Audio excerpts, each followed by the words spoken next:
Here we have the higher tier, Paper 1 non-calculator exam from 2020, originally May 2020, but it was actually sat in November. Question 1. The first 5 terms of an arithmetic sequence are 1, 4, 7, 10, 13. Write down an expression in terms of n for the nth term of this sequence. So we can see it's going up in threes. Each term is 3 more than the one before it. So I'm going to write down the 3 times table. 3, 6, 9, 12, 15. The 3 times table is called 3n. And we can see that the sequence we've been given is always 2 less than the 3 times table. Always 2 less than the 3 times table. So it's 3n, take away 2. The 3 times table, take away 2. Question 2, show that 2 1/3 times 3 3/4 is equal to 8 3/4. So we're going to multiply these two, and we should get this as our answer. To multiply these mixed numbers, we need to change them into improper fractions first. So we need to convert these into top-heavy fractions. So 2 whole 1s and 1/3. So we've got 2 wholes and then a third. And each whole is made up of 3/3. So how many thirds have we got in total? We've got 6, 3 and 3 make 6, and another one, that's 7/3. So 2 1/3 is the same as 7/3. You can do 2 times 3, which is 6, then add on the 1, 7. So 7/3 and 3 3/4. So that's 3 wholes and 3/4.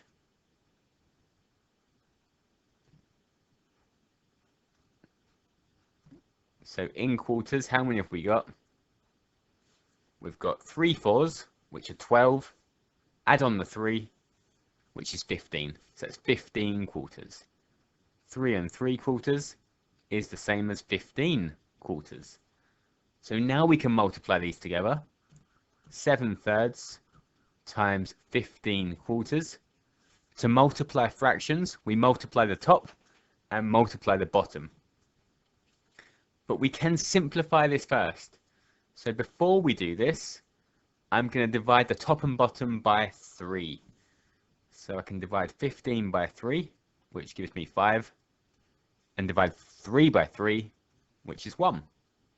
So that makes our calculations easier because we don't have a calculator. So we need to be able to do these multiplications in our head. So 7 5s, 7 5s are 35, and 1 4 is 4. So we've got 35 quarters. We want 8 3/4. So are they the same? They are. So if we do 4 times 8, that's 32, and add on the 3 is 35. So 35 quarters is the same as 8 3/4. Therefore, we've shown that 2 1/3 times 3 3/4 is 8 3/4. Question 3. So here we've got 4 graphs, and we've been given 4 equations, and it says each of the equations in the table is an equation of one of the graphs. Complete the table. So it's a matching. So we have to match the equations to the graphs. So graph A is a reciprocal graph. It's y equals 1 over x, or y equals something over x.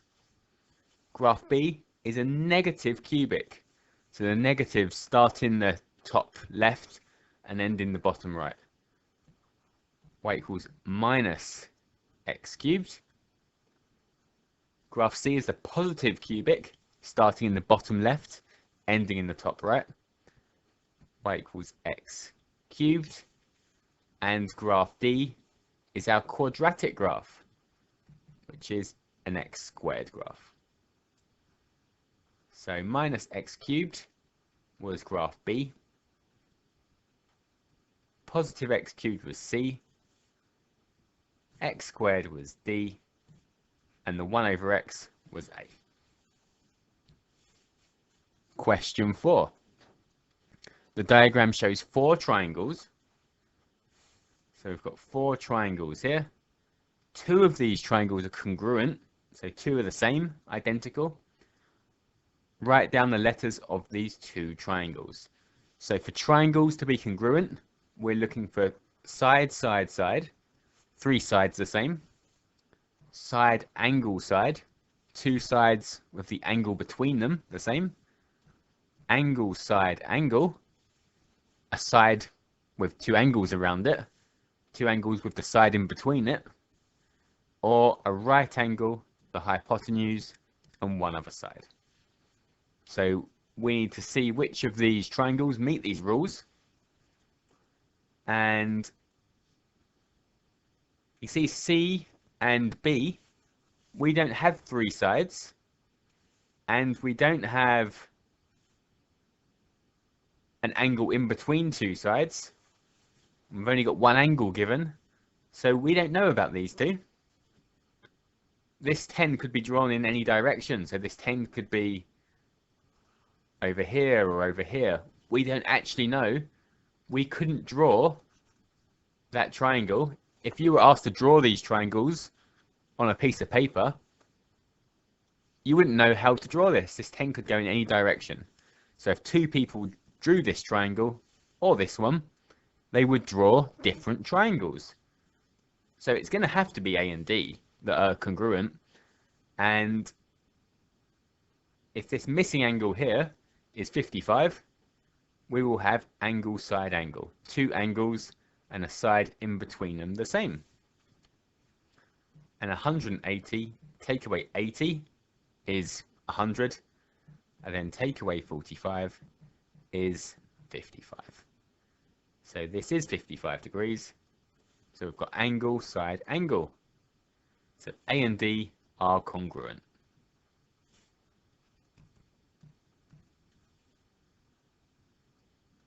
Question 5. Sean pays £10 for 24 chocolate bars. He sells all 24 chocolate bars for 50p each. Work out Sean's percentage profit. So he's selling 24 chocolate bars for 50p each. So 24 lots of 50p is £12. 24 50p's make £12. Work out Sean's percentage profit. So percentage profit. So any percentage change is the change over the original times 100.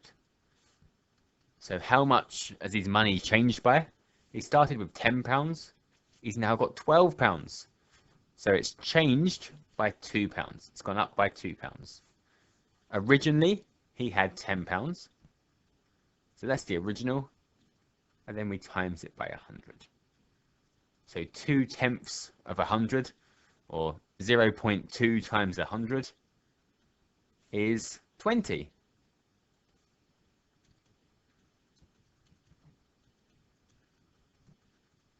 So we've got 20%.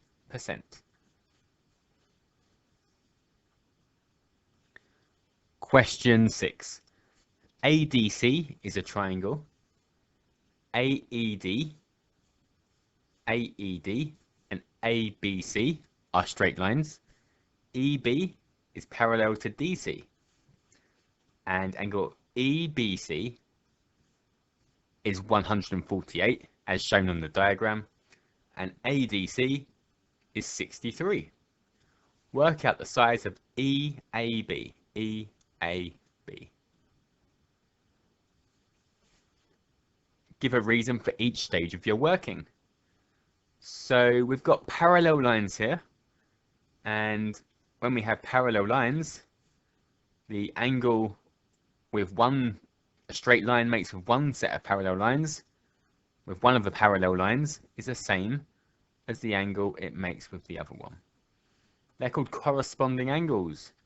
So AEB is 63 degrees because it's corresponding to ADC.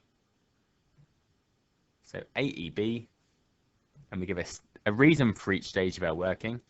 So we'll just say AEB is 63 degrees, and the reason is corresponding angles are equal.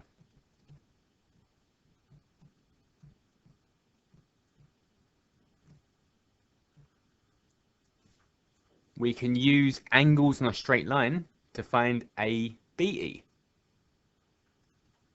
So 180 take away 148 is 32. So ABE is 32 degrees because the reason angles on a straight line add up to 180.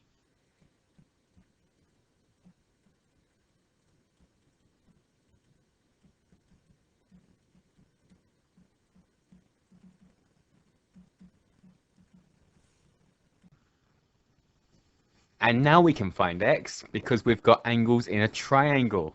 And we know angles in a triangle also add up to 180 degrees. So we've got a triangle here.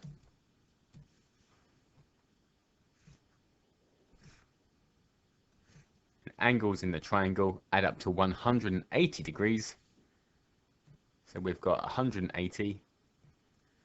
Let's say 63 and 32 together is 95. So 180 take away 95, which is 85 degrees. So x is 85 degrees. So EAB is 85 degrees because angles in a triangle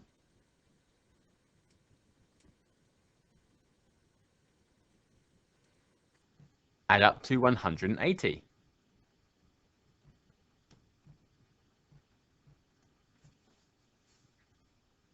Question 7.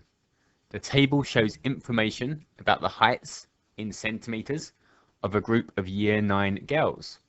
So the lowest height is 150 centimeters, the median is 165, and the greatest height is 170 centimeters. And we've got a stem and leaf diagram with information about the groups, about the Year 9 boys. So the Year 9 girls has been given in this table, and the Year 9 boys in a stem and leaf diagram. The question says compare the distribution of the heights of the girls with the distribution of the heights of the boys. When we're comparing distributions, we're going to compare the average, so we're going to compare the median, and we're going to compare some measure of spread. And the only thing we can calculate for the girls is the range. So we'll compare the median and the range. So we know the girls' median is 165, and the range is the greatest take away the least, 170 take away 150, which is 20. So we know the median and the range for the girls. For the boys, we can work out the median and the range. So the biggest is 182. The shortest is 158. So the range is 24 centimeters.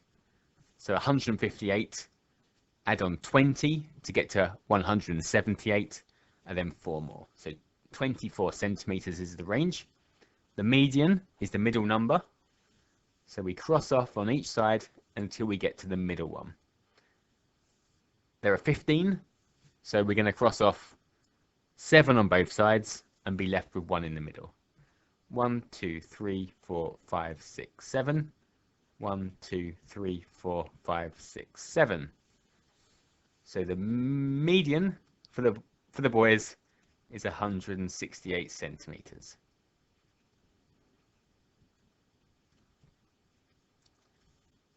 So now we can compare these distributions. So let's compare the medians. So the boys is bigger.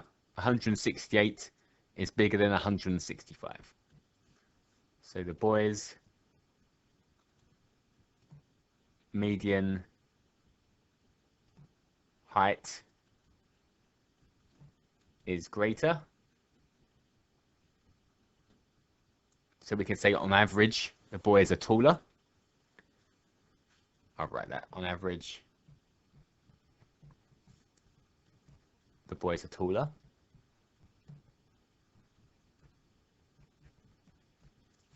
And then the range, so 24 for the boys and 20 for the girls. So the boys' heights are more spread out. Boys' heights are more spread out. And that's because their range is greater.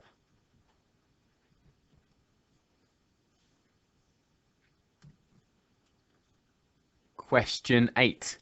So a diagram shows a prism placed on a horizontal floor. The prism has a height of 3 meters and a volume of 18 meters cubed. The pressure on the floor due to the prism is 75 newtons per meter squared. So pressure is 75. Work out the force. So we know pressure is 75. We need to work out the force. But to do that, we're going to need to know the area. So we need to know the area of the base of this prism. And the volume of a prism is the area of the cross section times the height. So the volume of a prism is the area of the base times the height. And we know the volume's 18 and the height is 3. So 18 equals area times 3. Divide both sides by 3 and we get the area is 6 meters squared. So for our pressure, we've got 75 equals F over 6. So the pressure is 75, the area is 6, we need to find the force. So 75 equals F over 6, multiply both sides by 6, and we get the force. So 75 times 6, so 75 times 2 times 3, 75 times 2 is 150, 150 times 3 is 450.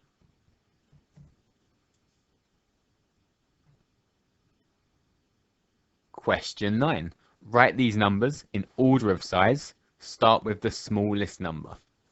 So we've got standard form here, but they're not written in standard form. So we can either make them all into standard form or all into ordinary numbers. It doesn't matter which we do. Let's go with ordinary numbers. So 6.72 times 10 to the power of 5 means 6.72 times 10 5 times. So times 10 once for 67.2, twice for 672,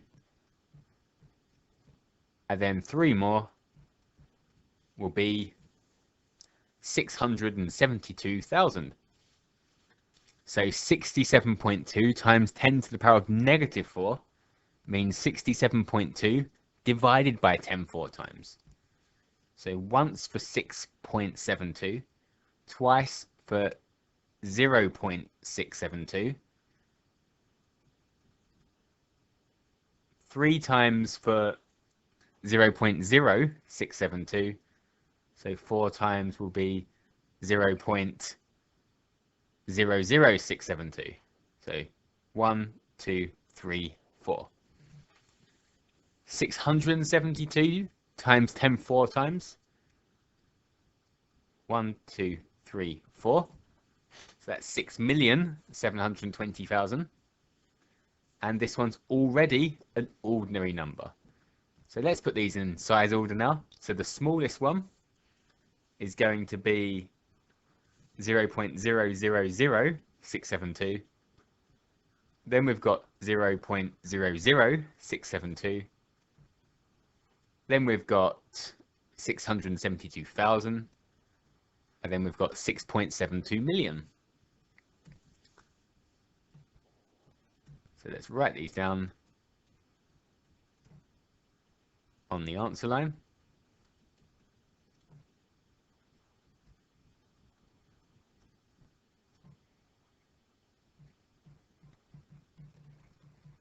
And there's our answer. Question 10. Given that A over B is 2/5 and B over C is 3/4, find A to B to C. So we can change these into ratios by just, instead of writing the fraction as a fraction, by writing it as a ratio. So we can say A to B is 2 to 5. And B to C is 3 to 4. Now to make this one ratio, we're going to need to make the B's the same. They've got to be the same number. So if we multiply our first ratio by 3 and our second ratio by 5, the B's will both be 15. So 2 3s are 6, 5 3s are 15, 3 5s are 15, and 4 5s are 20. So now we can write it A to B to C, 6 to 15 to 20. So A to B is 6 to 15, and B to C is 15 to 20.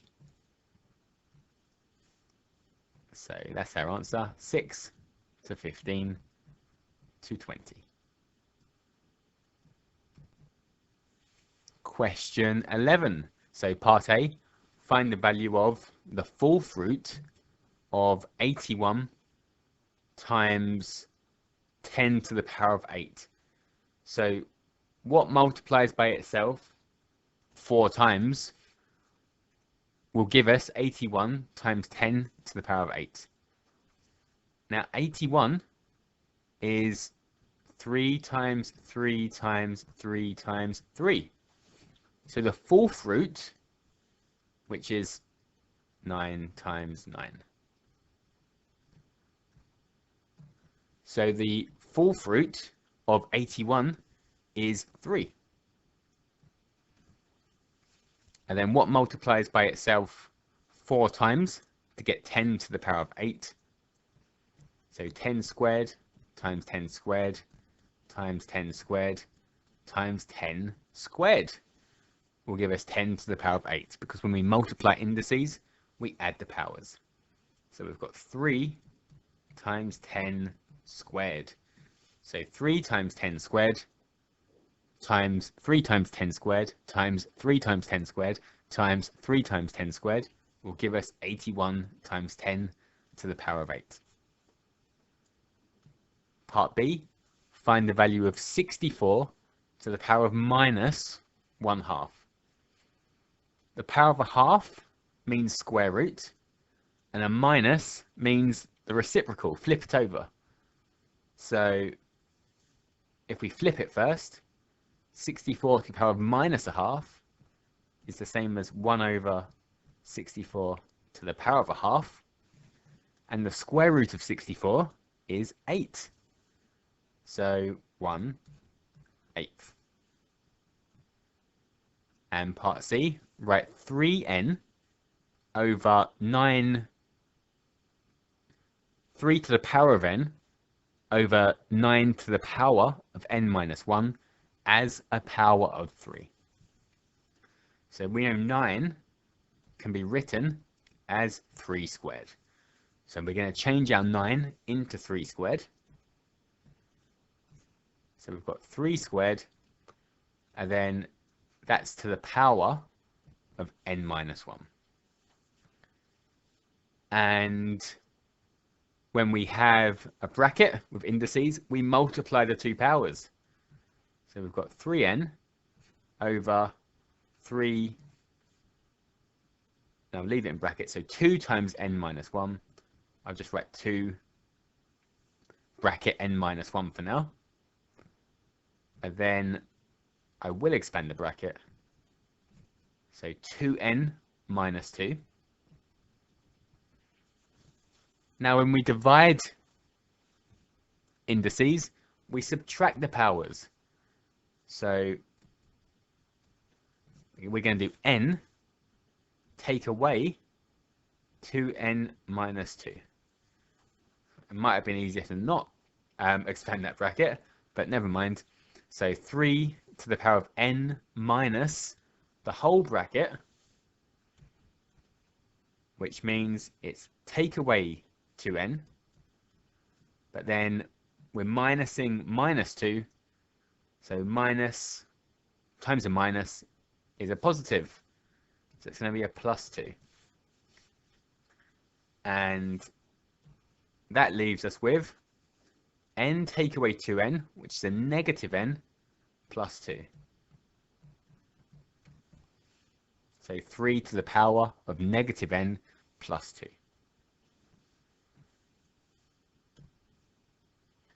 Question 12.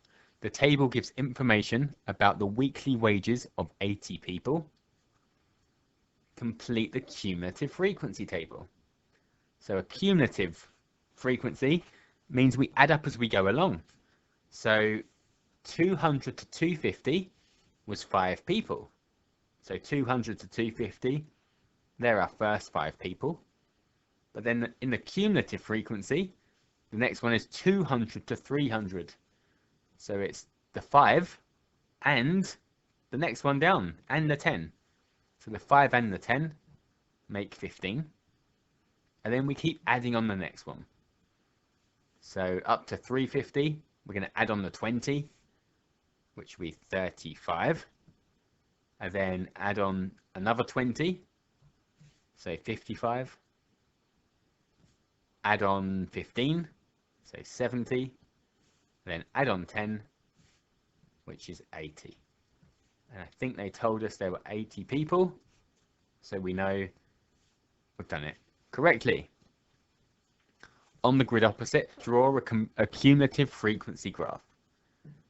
So we've got a grid opposite, and we need to draw the cumulative frequency graph.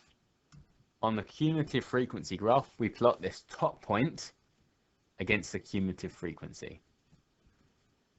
So it's going to be 250 against 5, 300 against 15.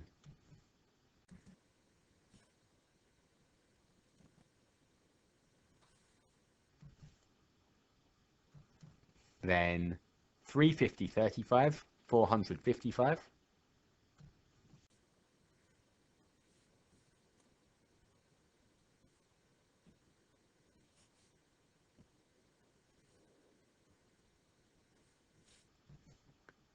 And 450, 70, 580.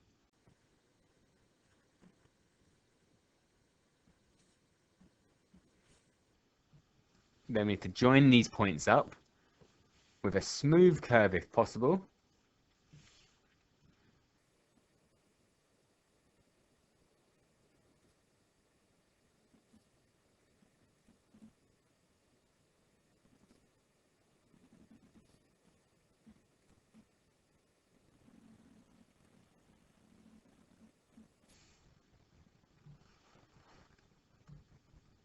and that is our cumulative frequency graph. And then Wan says 60% of this group are people, 60% of this group of people have a weekly wage of 360 or less. Is Wan correct? So there's two ways of doing this. We either look at 60% and see what their wage is, or we look at 360 and see if it's 60%. So either of those two. Let's go for 360. So 360 on our graph. So 350, two little squares be 10, so 360, 370, 380, 390. So we go to our graph, and then along. So that's 39 people, roughly.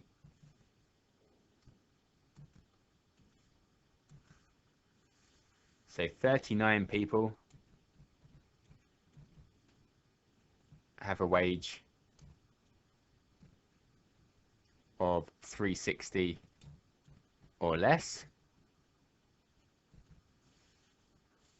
Wan says it was 60%, but 39 out of 80 is less than 60%, because it's less than 50%. So no. If we'd done it the other way, we could have said 60% of 80, which is 6/8, which is 48 people. So we'd need 48 people to be 60%. So we'll go to 48 people on the graph. So 48 people. Then along to our curve and down, and we read off our amount, which is around 380. And we could have said, no, 60% of the people have a wage of 380 or less. So either one of those two methods. So 380 is bigger than 360, so no.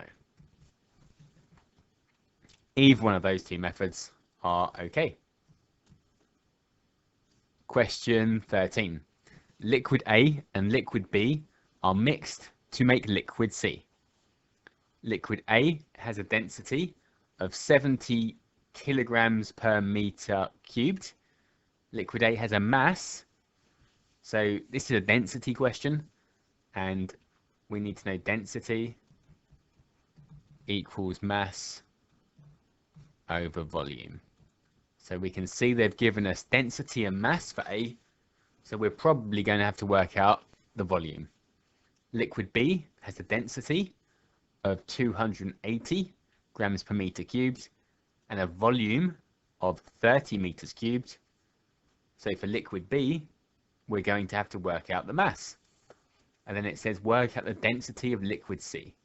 So that's liquid A and liquid B mixed together. So for A, volume, if I multiply both sides by volume, density times volume equals mass. So volume equals mass divided by density.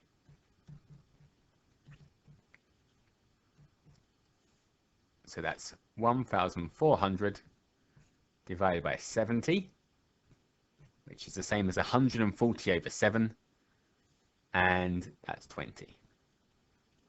So it's meters cubed. And for B, we're going to work out the mass, which is density times volume. So 280 times 30. So 28 times 28 times 3. 30 times 3 is 90. 2 3s are 6. So 28 3s are 84. So it's 84 with 2 zeros on the end. And that is the mass, so kilograms. So for liquid C, for C's density, we're going to have total mass over total volume. So total mass is 1,400 plus 8,400.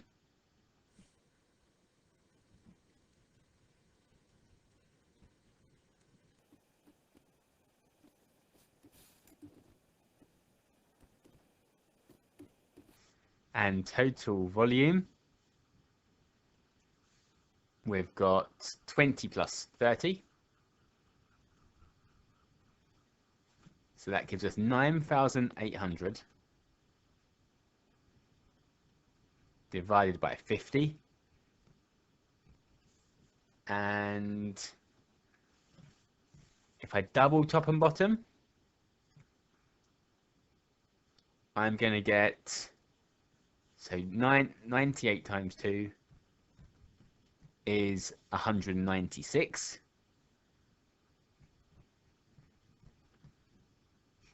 Over 100, which is 196. So 19,600 divided by 100 is 196.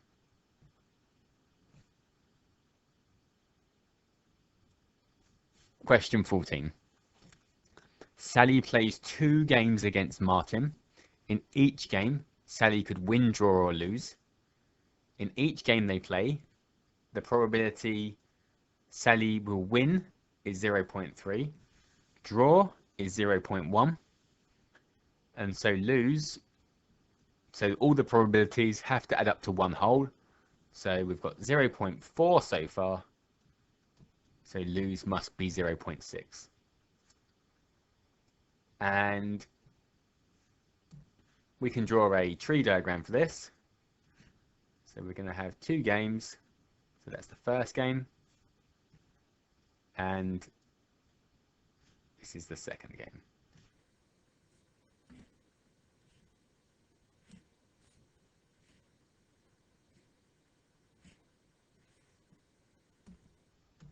So we can win, draw, or lose. Win, draw, lose. Win, draw, lose. Win, draw, lose. Win, draw, lose. Each time probability of winning is 0.3.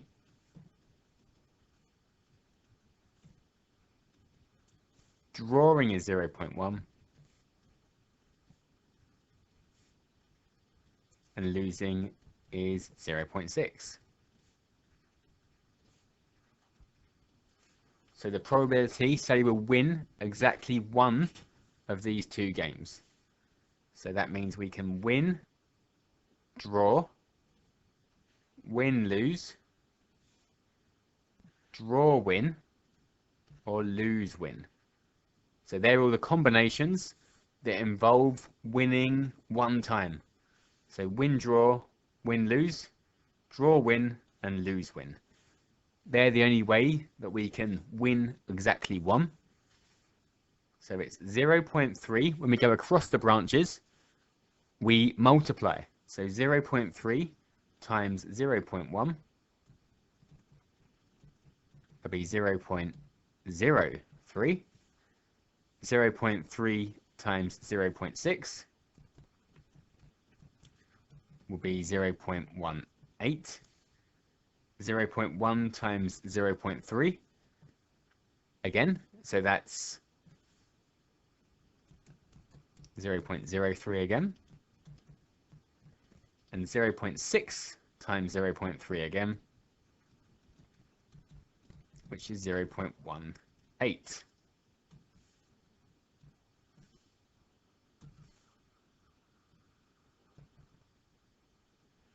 So let's add up these probabilities.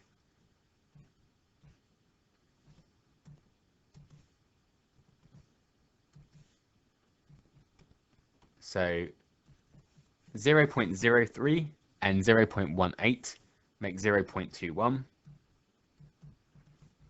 And these two, 0.03 and 0.18, make 0.21. So 0.21 add 0.21 is 0.42. So that was 0.03 plus 0.18 plus 0.03 plus 0.18. And that's 0.42. So there's our answer. Question 15. The straight line L1 has an equation y equals 3x minus 4. L2, straight line L2, is perpendicular to L1 and passes through the point 9, 5. Find an equation for L2. So a perpendicular gradient is the negative reciprocal, a flip and minus. So y equals 3x minus 4 is in the form y equals mx plus c.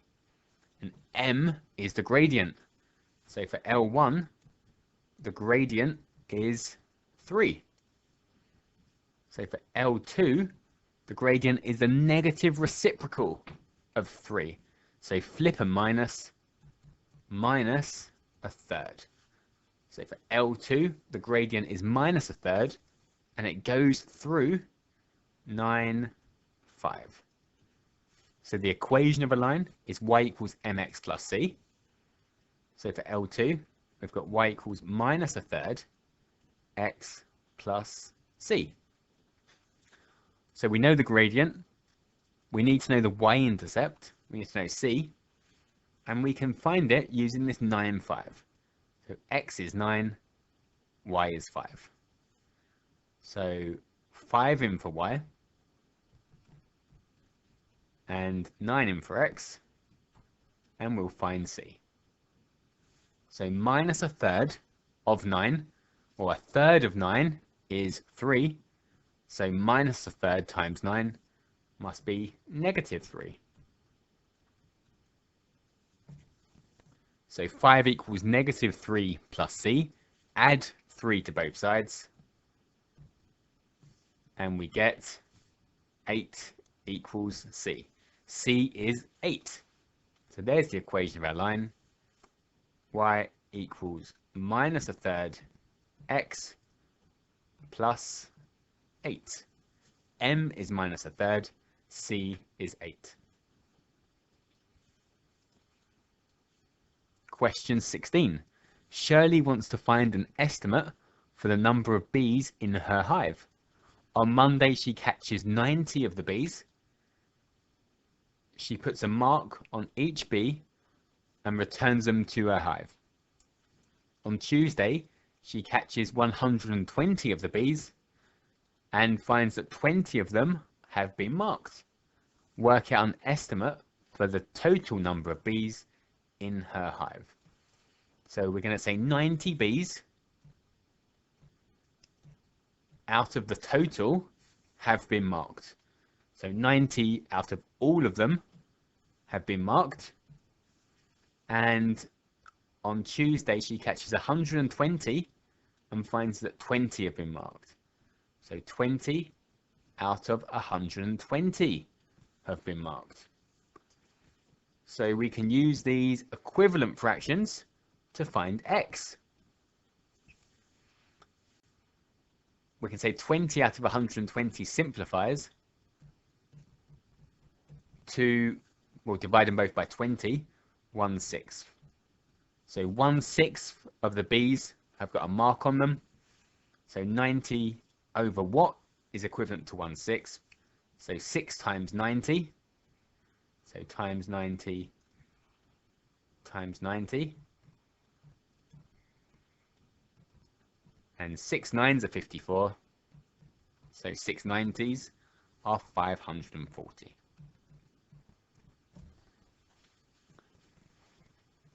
Shirley assumes that none of the marks had rubbed off between Monday and Tuesday. If Shirley's assumption is wrong, explain what effect this would have on your answer. So if some of the marks had rubbed off, then more than 20 would have originally had marks on, which would mean that this fraction would be bigger.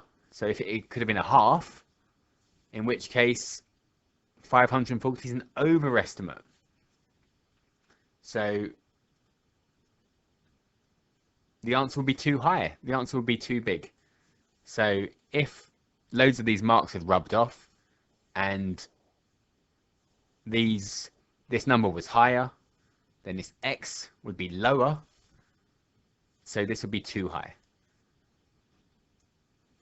So the answer would be too high. 540 would be an overestimate.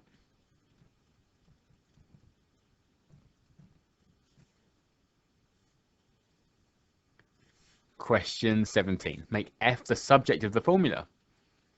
So we need to get f by itself. Let's start by getting rid of this fraction. So we're going to multiply both sides by f minus 4. To get rid of a divide by f minus 4, we multiply by f minus 4. So d times f minus 4 equals 3 times 1 minus f. Now we can expand these brackets. So df minus 4d equals 3 minus 3f. We want f by itself. So we've got two f terms, a df and a negative 3f. We want them on one side and everything else on the other side. So that's plus 3f to both sides.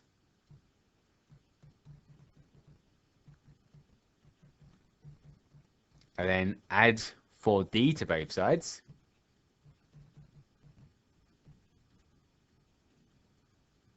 Now we've got the f's on the same side. To get one f, to get f by itself, we need to factorize out the f. So we're going to take f out of the bracket.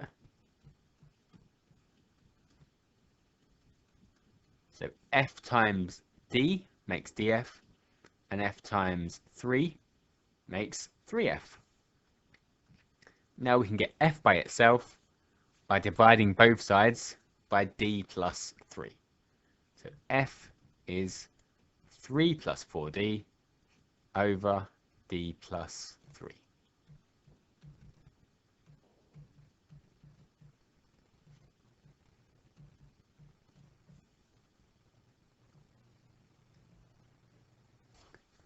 Question 18. X is proportional to root y, where y is bigger than 0. Y is increased by 44%. Work out the percentage increase in x. So we've got a proportional relationship. So we can write that as an equation or a formula.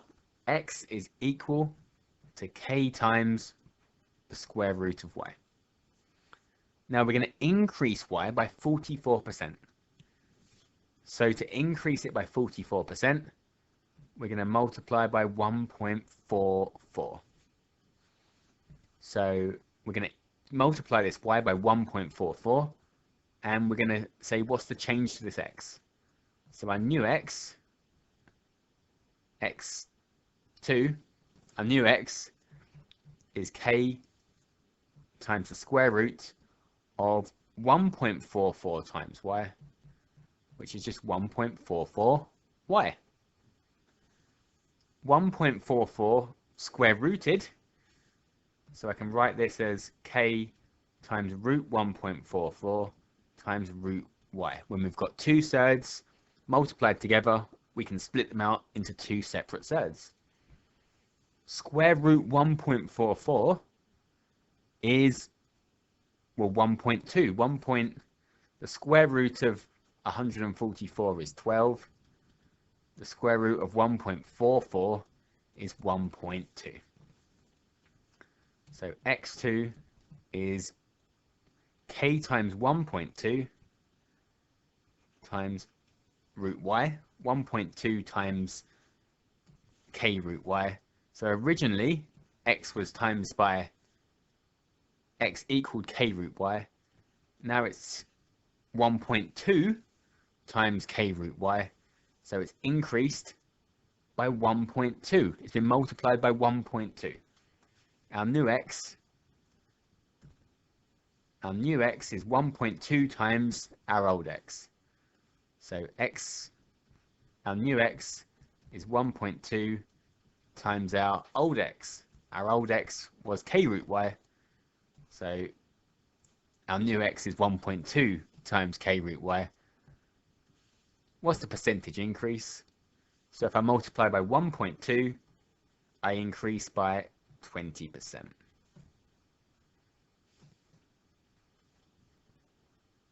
Question 19. F and g are functions such that f of x is 12 over root x and g of x is 3 times 2x plus 1. Find g of 5. So g of 5 means substitute 5 into g. So wherever we've got x in g, we're changing it into a 5. So 3 times 2 5s plus 1. 2 5s are 10, plus 1 is 11. So 3 11s, which is 33. Find g of f of 5, of 9. G of f of 9, so we're putting 9 into f, and then putting that answer into g. So we'll put 9 into f first. So f of 9 means change x into 9. Square root 9 is 3. 12 over 3 is 4. And now we're putting 4 into g. So f of 9 is 4. Putting that into g. So g of 4 is 3 times 2 4s plus 1. 2 4s are 8, plus 1 is 9. 3 9s make 27.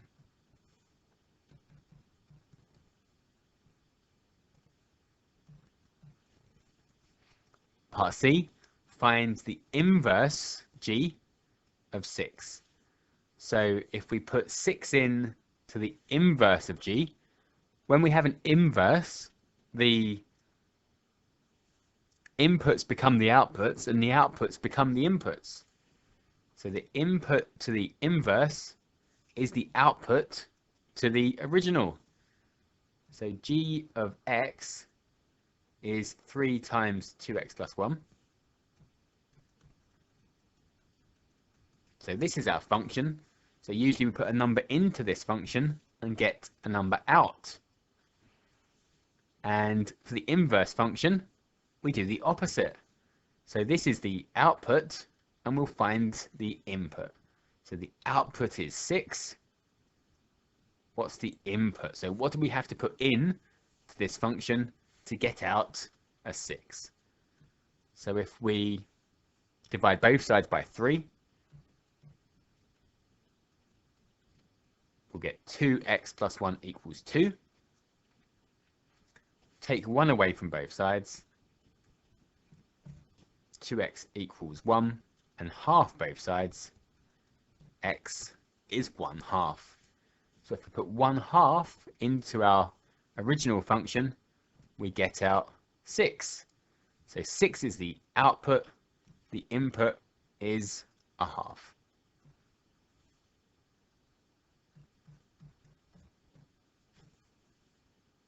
Question 20.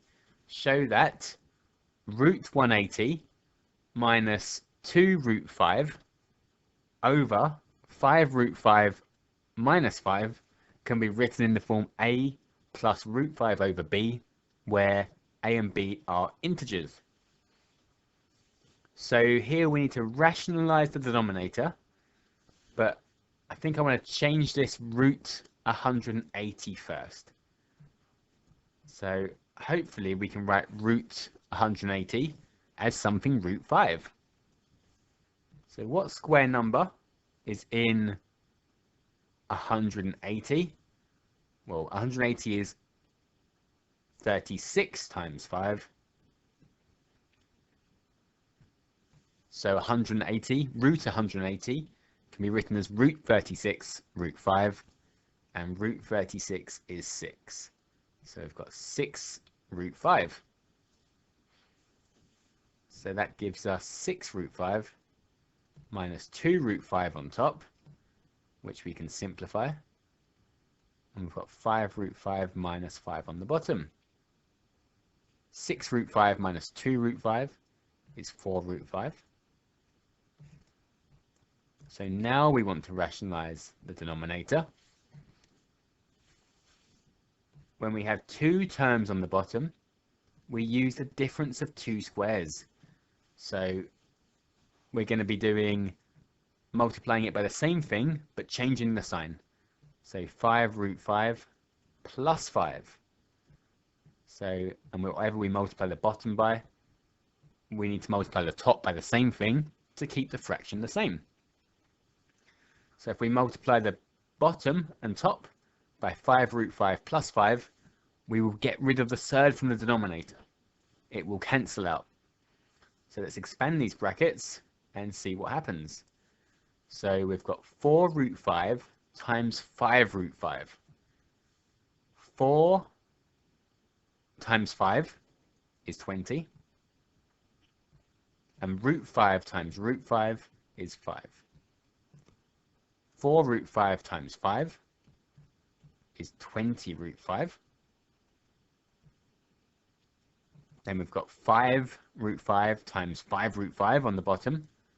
5 5s are 25. Root 5 times root 5 is 5. 5 root 5 times 5 is 25 root 5s. Negative 5 times 5 root 5 is minus 25 root 5s.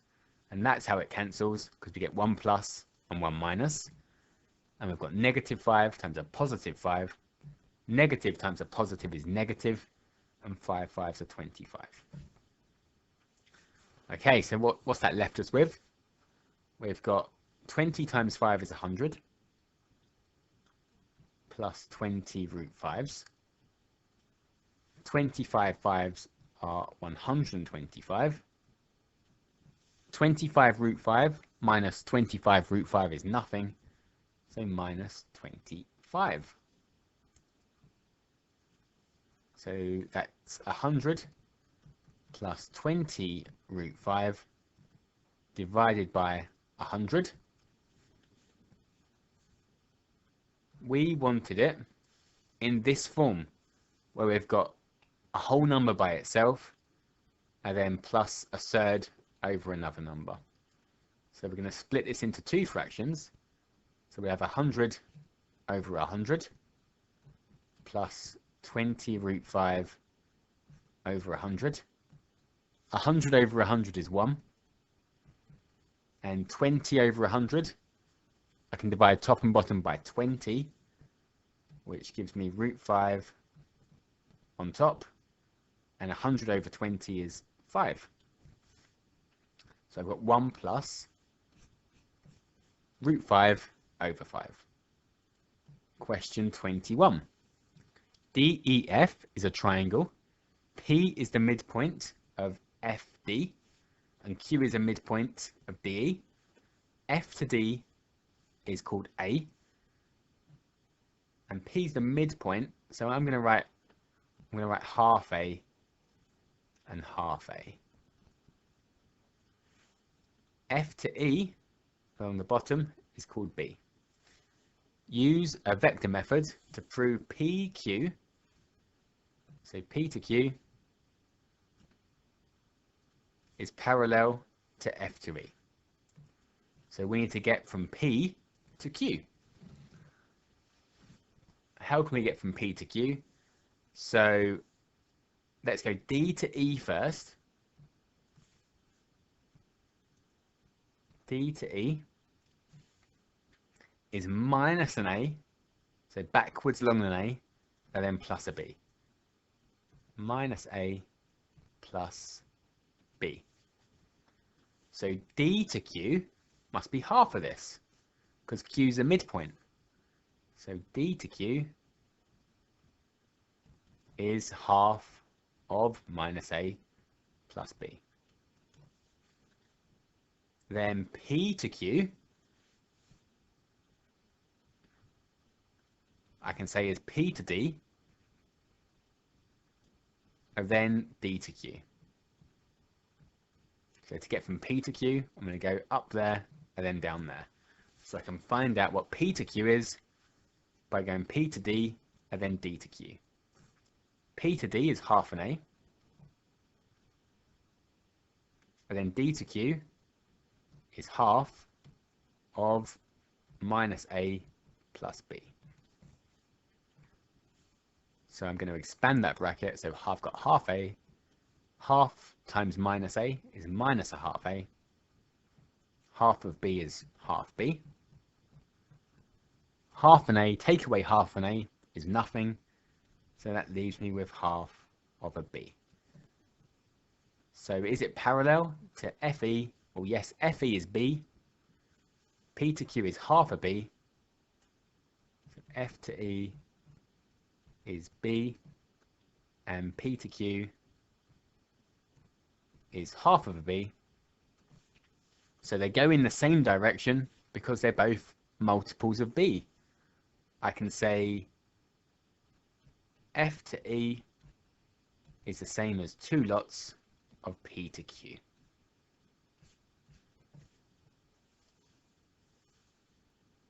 Question 22. The diagram shows 2 shaded shapes, A and B. Shape A is formed by removing a sector of radius 3x minus 1 from a sector 5x minus 1. So the total is 5x minus 1. Shape B is a circle of diameter 2 minus 2x centimeters. The area of A equals the area of B.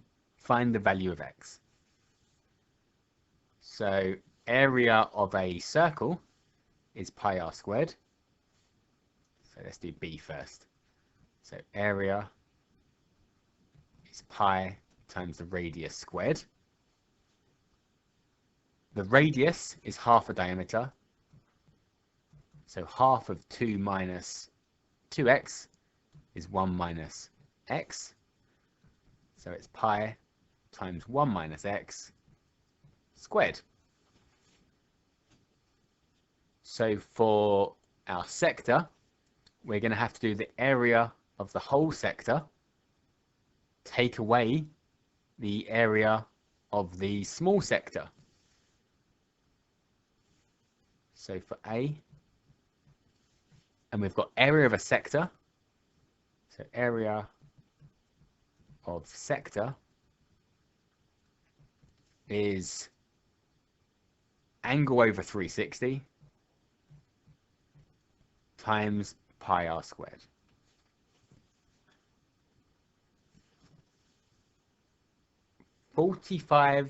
Let's simplify that first. So 45 over 360. 45 is 1/8. So 45 times 2 is 90. And 4 90s make 360. So 8, divide top and bottom by 8. So 45 over 360 is 1/8. So I'm going to use that. So we've got 1/8 of pi times the whole one. So 5, the whole sector, the big one, the whole thing. Take away 1/8 of pi times the little one squared. Pi times r squared.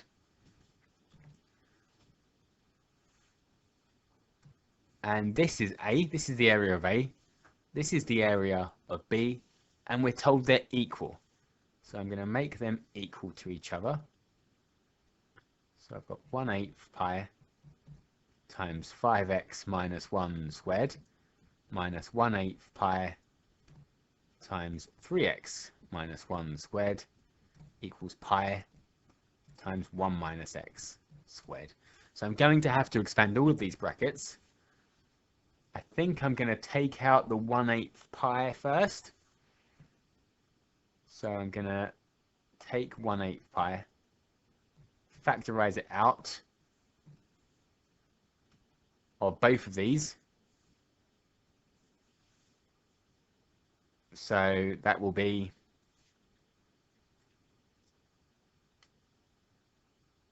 leave me with 5x minus 1 squared minus 3x minus 1 squared inside the bracket.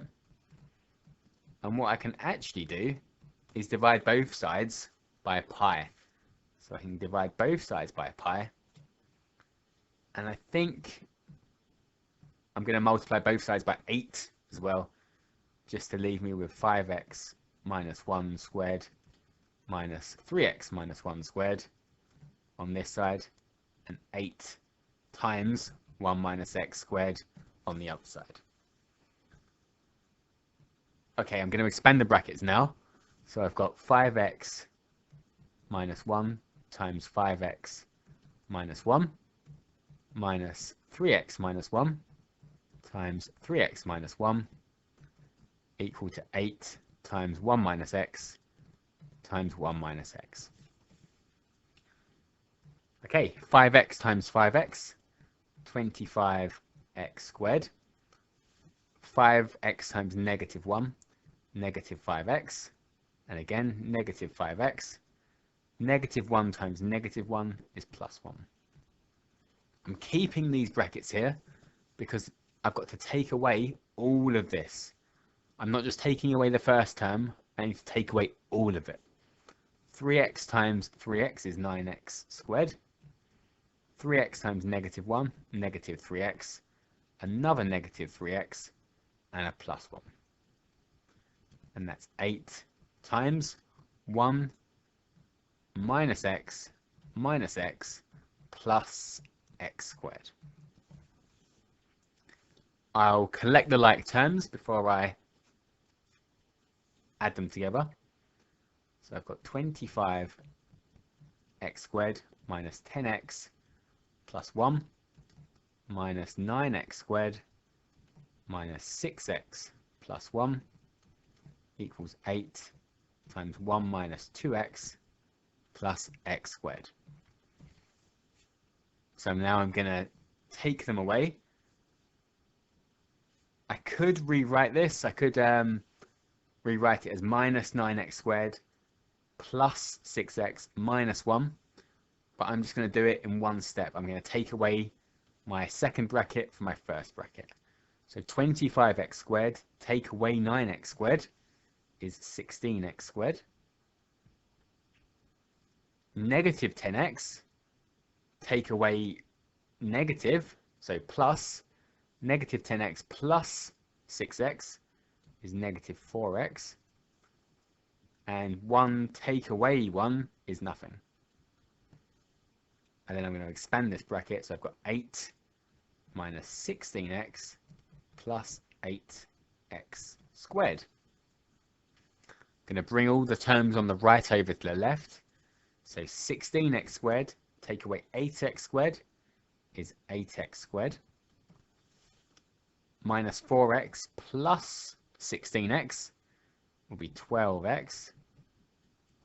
And take 8 away from both sides, so minus 8 equals 0. Divide everything by 4 to make it easier. So 2x squared plus 3x minus 2 equals 0. Now I can factorize it. So 2x and x, there's lots of different methods for factorizing when you've got more than 1x squared. It doesn't matter which one you use, as long as you use one that you're comfortable with. So it's going to be 4x and 1 plus 4x, take away 1. So that gives me x is a half, or x is negative 2, and x can't be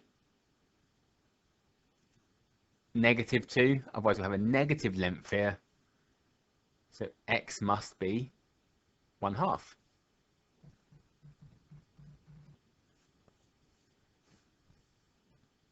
Question 23. There are 4 types of cards in a game. Each card has a black circle or a white circle, or a black triangle or a white triangle. So the number of cards with a black shape to the number of cards with a white shape is 3 to 5. The number of cards with a circle to the number of cards with a triangle is 2 to 7. Express the total number of cards with a black shape as a fraction of the total number of cards with a triangle. So here we've got 8 parts. 3 and 5 is 8. And here we've got 9 parts. So if we want to compare the blacks, the whites, and the circles and the triangles, we're going to need these to be the same. So if I multiply this one by 9 and this one by 8, they'll both be out of 72. So 3 9s are 27, 5 9s are 45, 2 8s are 16, 7 8s are 56. So the total number of cards of a black shape, that's 27. 27 parts as a fraction of triangles, which is 56. So 27 over 56.